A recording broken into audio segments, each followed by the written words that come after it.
পাশাপাশি মুখ্যমন্ত্রীকে বলছি, আপনাকে তো মসনদে পাঠিয়েছিলাম, আপনি চাইলে কলার ধরে গণেশ কুমারকে পাঠিয়ে দিতে পারতেন দিল্লিতে। কি ব্যাপার দিদিমণি, আপনি কি মাথা নিচু করেছেন গণেশ কুমারের কাছে? আপনার যদি যোগ্যতা থাকে, মুসলমানরা আদিবাসীরা যদি ভোট না দেয়, একবার মসনদে গিয়ে বলুন তো আমি মুখ্যমন্ত্রী হতে পারবো। আরে কাউন্সিলর হওয়ার ক্ষমতা নেই আপনার, মুসলমানরা এবং আদিবাসীরা যদি আপনার পাশায় না থাকে।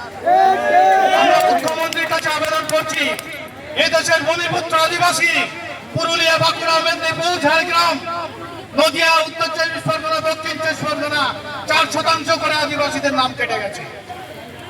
তাহলে কোন দেশে বাস করছি? আমরা গণেশ কুমারকে বলছি 91 লক্ষ মানুষকে আপনি ওইভাবে বাঁধনা দিয়ে, আপনার কাছে মিলিটারি প্রশাসন আছে, AK-47 আছে, আপনাদেরকে গুলি করে মারুন।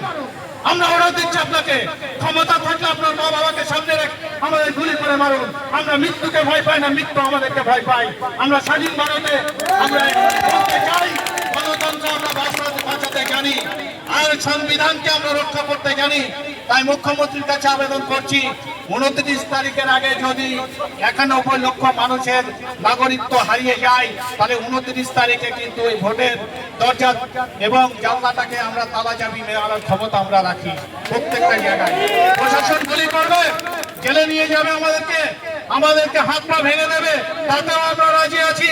কিন্তু 91 লক্ষ মানুষকে স্বাধীনতার জন্য আমরা দলিত মুসলিম আদিবাসীরা পথে নেমেছি এবং 29 তারিখ পর্যন্ত আমরা নামবো। এবং এই পশ্চিমবাংলা থেকে ভাববেন না ওই বিহারের মতন আমরা আপনাকে বিদায় দেব।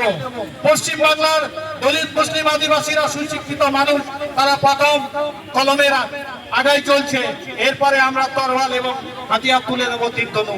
তখন কিন্তু প্রশাসন আমাদেরকে দায়ী করতে পারবেন না কেন আমাদের প্রতি আক্রমণ করছেন। আরে কত একটু যদি এক দেবেন, আমাদেরকে অবৈধভাবে জেলে ঢোকাবেন, আমরা ভয় পাবো না। কারণ আপনি মানুষের মৃত্যু নিয়ে খেলছেন, আমরা মানুষকে বাঁচানোর জন্য কলকাতার পথে এসেছি। তাই সর্বোপরি বলি, এখানে যারা এসেছি আমরা আগামী দিনে হয়তো জেলেও যেতে পারি, আপনারা কেউ ভয় পাবেন না। জেল থেকে ফিরে আসার পরে আরো বড় আন্দোলন তৈরি হবে এবং সেটা 29 তারিখের আগেই। আমরা শুধু মুখে বলছি না, কাজ করে দেখানোর মতন পরিবেশ তৈরি করছি। আপনার গাড়ি থাকবে, চাকা থাকবে না, ড্রাইভার আপনাদের ওই যে গাড়িটা চালায় সেই ড্রাইভারটা আমাদের ঘরের সন্তান। অ্যাক্সিডেন্ট আমরাও করাতে জানি। ভালো থাকবেন, সুস্থ থাকবেন। আমরা মৃত্যুর জন্য অপেক্ষা করি এবং সুস্থভাবে আমরা মৃত্যুবরণ করি। অবৈধভাবে কেউ যদি আমাদেরকে মৃত্যুর ঠিকানা খোঁজে, আমরা তাদের চির ঠিকানার রাস্তা আমরা তৈরি করতে পারি। সকলেই ভালো থাকবেন।